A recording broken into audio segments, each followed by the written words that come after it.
Pak sopir membeli kuali, kuali hitam sudah terbelah. Presentasi saya awali dengan mengucap kata bismillah. Bismillahirrahmanirrahim. Assalamualaikum warahmatullahi wabarakatuh. Salam sejahtera untuk kita semua.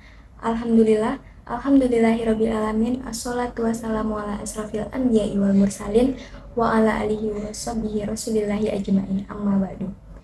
Puji syukur atas kehadirat Allah Subhanahu wa Ta'ala, karena berkat nikmat dan karunia-Nya kita dapat berkumpul dalam keadaan sehat walafiat pada pagi hari ini.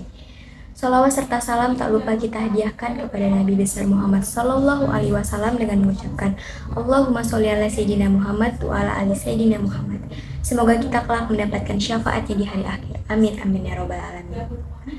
Yang terhormat Bapak Arifin CHT CMPS MHCH selaku dosen pengampu mata kuliah Public Speaking. Halo semuanya, perkenalkan nama saya Misha Fadila Kurniaversti dari Prodi Sosiologi. Saya berusia 20 tahun. Ada sebuah pepatah dari Mahatma Gandhi mengenai masa depan yang berbunyi, masa depan itu tergantung dari apa yang kita lakukan pada hari ini. Menurut kalian kenapa sih ada orang suka ngeluh terus? Bagus nggak sih? Dampaknya apa? Dan kira-kira solusinya apa biar kita tuh nggak ngeluh terus-terusan? Untuk itu, saya kali ini mengangkat materi yang berjudul Dampak serta Solusi Biar Nggak Sering Ngeluh. Sebelumnya kita jawab pertanyaan kenapa sih orang sering ngeluh? Jawabannya simpel, karena orang itu lagi ngalamin sesuatu yang buruk. Tapi pertanyaannya, kok ada orang ngeluh dan enggak? Ini jatuhnya nggak saintifik ya. Menurut saya, yang pertama, ketika mereka yang mengeluh ngerasa kalau mereka itu nggak punya kontrol atas kejadian yang ngebuat mereka ngerasa buruk. Atau bisa jadi mereka itu kayak nggak punya kontrol untuk solusinya. Jadi ketika mereka nerima kalau ya udah mereka nggak punya kontrol dan kalian bisa ngendaliin keadaan, harusnya yang ngeluh itu bisa dikontrol karena basicnya itu kalian udah nerima.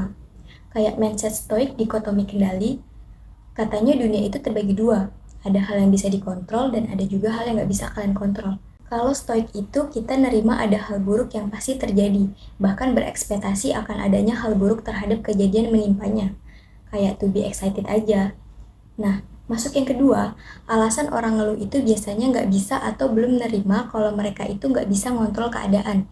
Jadi udah nggak bisa ngontrol, nggak bisa nerima pula. Akhirnya mereka itu ngeluh. Masuk yang ketiga, mereka yang sering ngeluh ngerasa nggak bisa mengubah keadaan buruk yang akhirnya ngeluh terus. Contoh nih, pas kalian lagi OTW ke kampus, terus bawa motor, jalannya itu rusak, becek juga. Terus pas lagi lewat kayak gejlek gitu kan. Nah, itu tuh hal yang nggak bisa kalian kontrol karena kaget. Dan mungkin kalian juga nggak bisa ngelakuin sesuatu dan akhirnya ngeluh. Haduh, dasar pemerintah, jalanan jelek kok nggak diperbaiki, bla bla bla. Karena basicnya itu kalian nggak bisa ngapa-ngapain. Karena yang bisa ngapa-ngapain jalan itu ya cuma pemerintah ataupun warga sekitar. Nah, sebenarnya orang bisa aja take action dan punya kontrol juga. Tapi karena nggak belajar aja sih. Makanya banyak hal-hal yang seharusnya nggak dikeluhin, bisa mereka ubah langsung jadi solusi. Tapi mereka malah milih buat ngeluh. Kenapa? Karena mereka ngerasa kalau mereka itu nggak punya kontrol. Nah, jadi ada 3 alasan kenapa orang ngeluh dan semuanya itu berkaitan dengan mindset. Jadi bukan karena masalah-masalahnya gitu kan. Lebih dipersingkatnya gini, pertama, kalian menganggap kalau semua orang itu pasti mengalami kejadian buruk di luar kontrol kita. Yang kedua, ngeluhnya itu nggak bakal lama kalau kalian bisa nerima ini di luar kontrol. Dan yang ketiga, ngeluhnya itu nggak bakal lama banget kalau kalian ngerasa bisa take action. Sekarang kita ngomongin dampak. Kira-kira dampak ngeluh itu bagus nggak sih? Jawabannya tergantung konteks. Karena setiap hal baik atau buruk itu cenderung ada. Tapi ngeluh itu nggak baik ya teman-teman. Kalau bisa kita meminimalisir.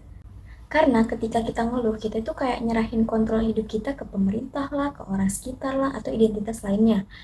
Seakan-akan kalian itu nggak bisa ngapa-ngapain dan nggak bisa nerima kalau ada hal yang nggak bisa kalian kontrol. Sebenarnya sesekali mau ngeluh ataupun curhat ke teman, sahabat, pacar nggak masalah. Tapi kalau sampai setiap hari kalian itu ngeluh terus, pas lagi cerita, itu nggak baik ya teman-teman. Itu artinya kalian itu ada masalah dengan stratifikasi kalian. Artinya apa? Kalian ngerasa kalau kemampuan kalian itu nggak ada apa-apanya untuk mengubah dunia ataupun mengubah lingkungan.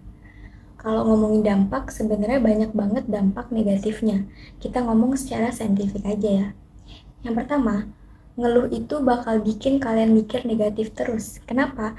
Karena setiap kita ngeluh, sinap-sinap di otak kita itu serta sel-sel di otak kita itu bakal ngelakuin proses yang namanya neuroplasticity. Artinya, ketika kita ngeluh, Ada sel-sel otak negatif yang saling terhubung, hormon kalian juga bakal rusak dan sebagainya. Yang kedua, ngeluh juga bisa merusak otak tertentu terutama bagian hipokampus. Hipokampus itu apa sih? Jadi hipokampus itu memori. Nah, jadi ini tuh bakal merusak memori dan bisa mengubah juga fungsi si hipokampusnya. Yang menariknya, orang dengan hipokampus yang lebih kecil dari rata-rata itu biasanya orang yang berkorelasi dengan orang yang mempunyai gangguan mental seperti depresi. Waktu itu saya pernah baca buku No Complaint Rule, katanya bukan hanya mengeluh aja yang bakal ngerasain dampak buruk, tapi orang yang dikeluhin juga.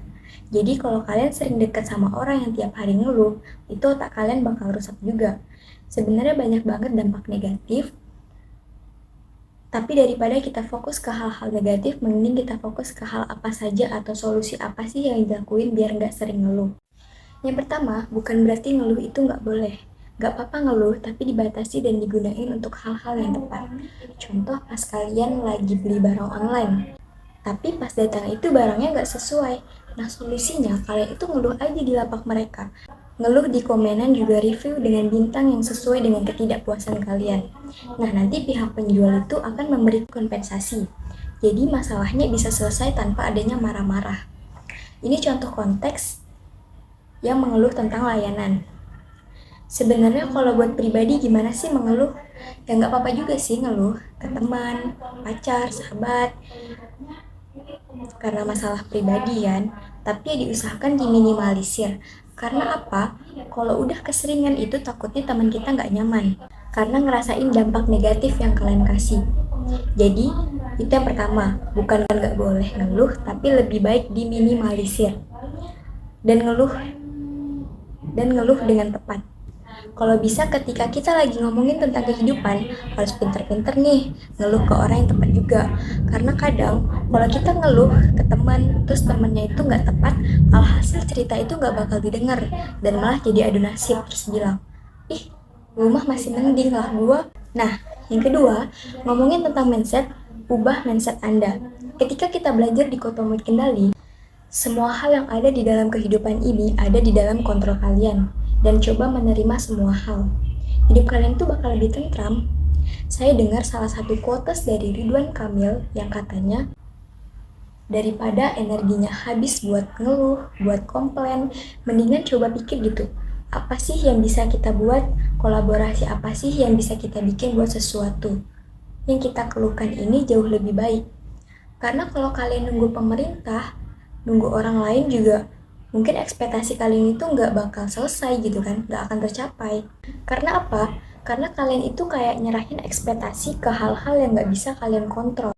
Jadi mungkin kurang lebih begitu ya. Ini pelajaran buat kita semua termasuk saya untuk mengurangi rasa mengeluh karena dampaknya itu sangat buruk. Pohon beringin cegah erosi, rumah kuat karena pondasi. Izin akhiri presentasi, semoga dapat memberi esensi. Demikianlah presentasi yang dapat saya sampaikan.